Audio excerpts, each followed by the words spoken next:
Fantasy Flight games will always hold a special place in my heart. When I got into board games, they showed me what great art and design blended together could really be. I had no idea games like this existed, but I was instantly hooked. A game early on I played from them was Sid Meier's Civilization, a sprawling, great 4X game. I'll show you. Oh, crap. No? Shoot. It was a giant 4X game, took hours to play, and it was just a joy. But it was hard to get to the table because of that long play time and big, complex rules, right? I'm gonna put this back. A couple months ago, Fantasy Flight came out with a new game in the same setting called Civilization: A New Dawn. A great abstraction of this theme, really fun to play. I've never played the actual computer game, but playing this board game actually has gotten me a little bit interested in playing that. It's just a fun world to be in, fun mechanisms, one of the most fun mechanisms I've seen in a while. I'm Jacob Russell, and this is the Gamer Curator. The game was designed by James Kniffen, has fantastic art, a really greatly integrated graphic design, and the gameplay is just wonderful. The experience I had is wonderful. Let's go and start with the art. The art from this game is attributed to the Fire Axis archives, so it's not attributed to any specific person. And really, that's fine. This game is not focusing on the art. The artwork is wonderful, though. The characters of each race, each country, just wonderful. Really inviting a charming look to them, which is funny because this game is about conquering and expanding and exploration. But the characters are just there, looking happy to be there, and I really enjoy that. And the art on the board is not too busy, and it blends well with the graphic design. And so let's talk about that. One thing I've always been just in awe of are the graphic designers at Fantasy Flight Games. They do such a great job of the rulebook, the boards themselves, integrating the graphic design on top of the illustrations. It's just wonderful.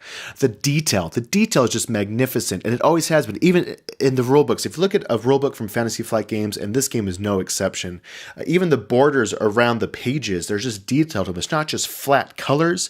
You get great pattern details in the borders, in between sections of text. It's just a fantastic job. Also, as you can see here, the layout is wonderful in the rulebook.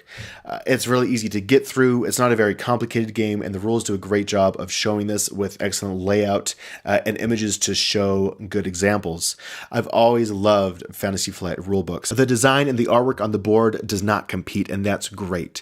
It doesn't get in the way as you're trying to figure out what you want to do. You can focus on your strategy rather than focusing on what do these icons mean. And I love that. It's great. Overall, the player experience of this game is just wonderful. We played a 4-player game and everyone loved it. It's not too long. It was easy to pick up after a couple turns, and you could just kind of get into the flow of it. And this is really helped by your icons, once again, connecting your player area to the board and your cards, and it's just an absolute joy. This game has one of my favorite mechanisms I've seen in a while. This little board here, what do they call it? A focus bar.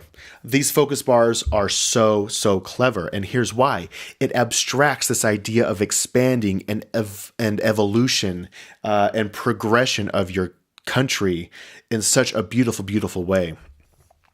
It has the coordination of your types of terrain and difficulty, and underneath, as you can see here, the cards your actions are attributed to these numbers as well. And I just love how this works. You can see the progression of your civilization through these cards. I love how the difficulty of mountains is there because it's the highest number, right? But then your easiest, the plains, are there. And I just love how that affects what's happening with your cards.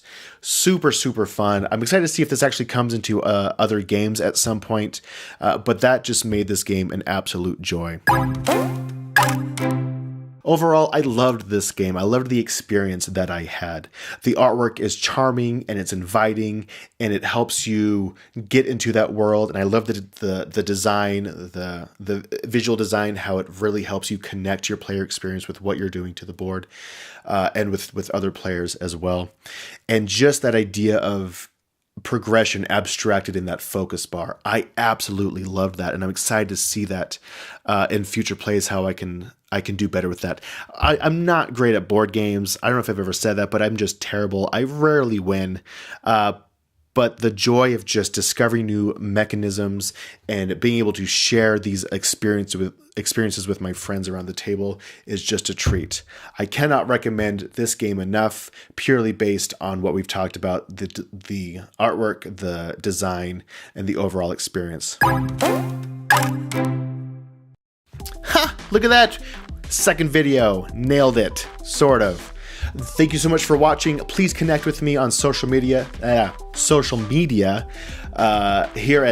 at the Gamer Curator. I'm on Instagram and Twitter and other things maybe in the future, but we're just going to do that for now. And of course, here on YouTube, please subscribe for future videos and leave comments below of things that you'd like to see.